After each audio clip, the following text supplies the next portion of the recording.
Da, da, da. Hello, hello, hello, welcome. Stop, we have our show on creative success right now. And today we are talking about, do you have imposter syndrome? It's This is where people feel like a fraud and they're always worried about being found out. So that's what we're going to talk about today. First of all though, for those of you who don't know me yet, my name is Una Doyle. I'm the founder of creativeflow.tv and a business coach for creatives. And basically what I do is I help creative business owners to achieve their goals faster, more profitably, and to be able to do that with creativity that fills their heart with pride. Okay, so today we're talking about imposter syndrome. And actually, before we get going, please share this out. I am on a mission to help as many creatives as possible to make the transformation from creative to successful creative entrepreneur. So do share this out and tag people in the comments that you think ought to see this. Right, imposter syndrome. What is it? Well, basically, it makes you feel crap. And this is not what I want people to be experiencing, because it does have an impact on your business. So what are the signs that you might be experiencing imposter syndrome? Well, first of all, one sign is that you believe that everybody else has their achievements because they are talented. But when you achieve something, you were lucky. And I'm not talking about the being humble and it was the team. That's not what I mean, but you genuinely think, oh well, I got away with it that time, but I won't get away with it next time. So that kind of feeling. But when everybody else achieves something, you don't think they're lucky. You're like, oh wow, they're so talented. And you might get into the comparison game as well, which is always a losing thing to be doing. The second thing is being a perfectionist. Now, there are lots of reasons why people are perfectionists, and one of them definitely is, because of a fear of failure.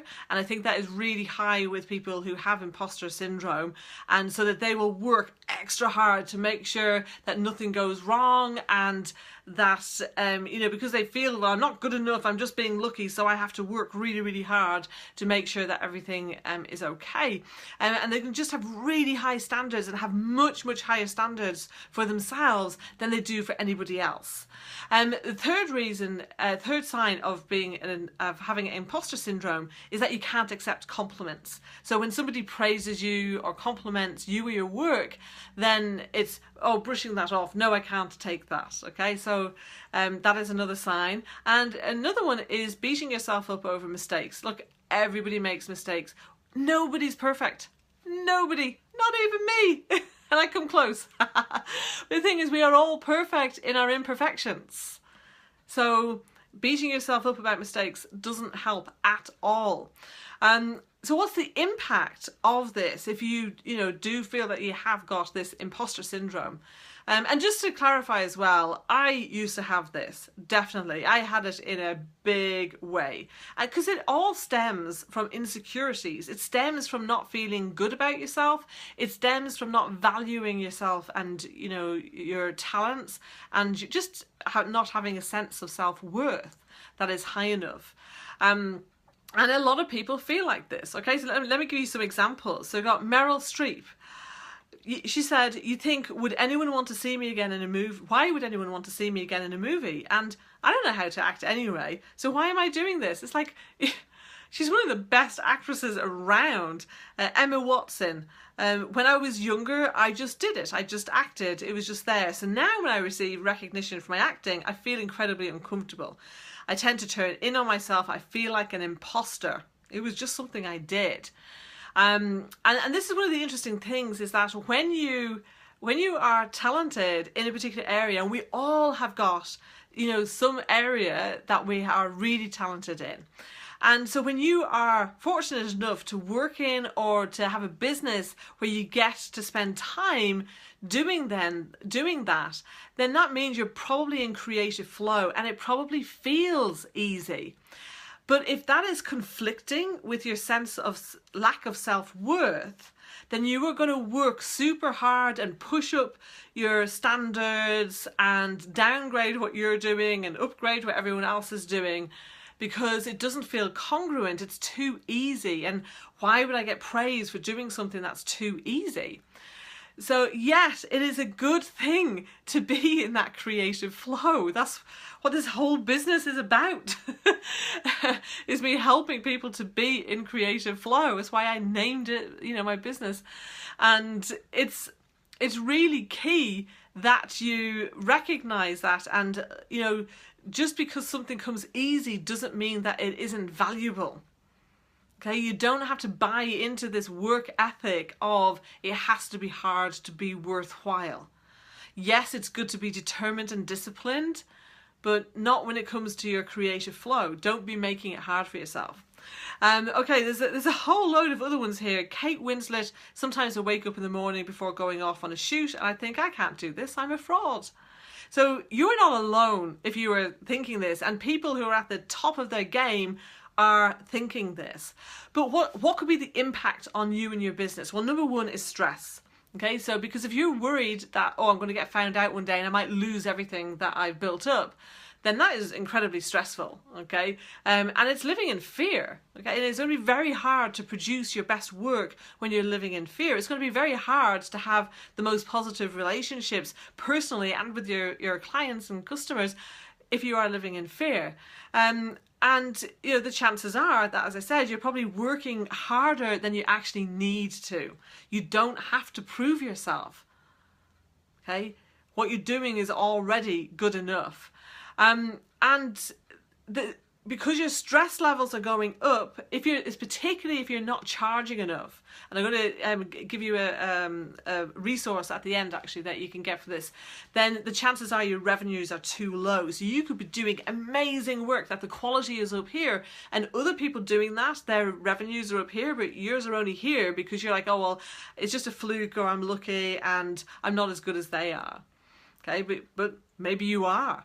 So maybe you can be putting your prices up and work with fewer clients and have greater revenues, which will allow you to take more time off when you have, appropriate standards.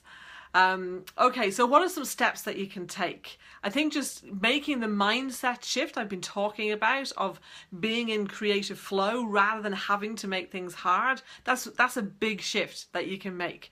The second is some really little practical things you can do, like have an accomplishment box. Anytime anybody emails you something or sends you a note or a card, thanking you for anything, whether it's, business related or not, keep it in that box so that you can go there and remember, that every time you're kind of feeling, I'm a bit of a fraud, you can go, well, hang on a second, all these people don't think I'm a fraud. Another thing you can do is to make a list of your achievements, okay? It's really easy, particularly, us creative people, we live in the present and the future, and we tend to forget about the past the minute it's gone. So actually making a list, like I'm talking 30 to 50 things, personal, school, college, business, everything in your life, list down those achievements and make it as long as you can, maybe add to it over a few days or even a few weeks. And again, keep that handy so that you can refer to it if you feel this imposter syndrome rising again. Another thing that you can do, which is incredibly valuable for your business anyway as social proof, is to make sure you're getting testimonials and case studies from people. And if you feel too awkward about, kind of going into the detail of that, get somebody to interview your clients for you and to write it all up. It'd be worth the investment in that, because you're never going to do that as well as they would, because they can be objective, whereas you would probably downgrade what people are saying, right? So create those, and then that is kind of speaking for you as part of your marketing anyway, and also can be another thing for your accomplishment box. Okay, so the other thing is to, if you find it hard to shake this off, is to ask for help. I didn't get rid of my imposter syndrome on my own. I had coaching and various things that I did to help release that, to help me allow my self-esteem to come up and kind of match and just be congruent in who I am. And So yeah, so ask for that help. And one way that you can get this help, and it won't even cost you a penny, by the way. I was talking about a resource. I'm going to pop into the chat box now a link for you to go and get a free pricing guide. So it's the #1 surefire strategy to raise your prices without pushback. Now, go and do that, and then on the thank you page, don't rush off. There's an opportunity for you to come and join me for a live workshop called Highly Valued, Highly Paid. And I do some specific exercises in that workshop to help you with, to let go of these insecurities and to feel better about yourself. So we also do some practical steps to make sure that you're attracting clients that value you and that pay you well for what it is that you do also. So it's a brilliant workshop. I've been getting great feedback on it. So make sure that you go and get that. And I think, I think the key thing is to understand that it's only natural, for people to kind of feel this, okay? We all have these influences and they can affect how we feel about ourselves.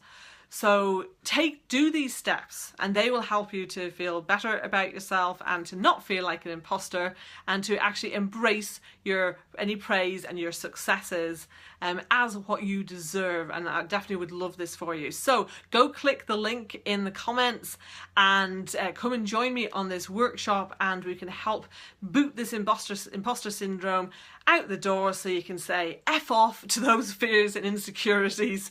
I would love to see you there. Have you found this valuable? If so, please remember to hit like, love, etc. Share it out and tag friends that you think will benefit from seeing this. All right, I will see you same time next week.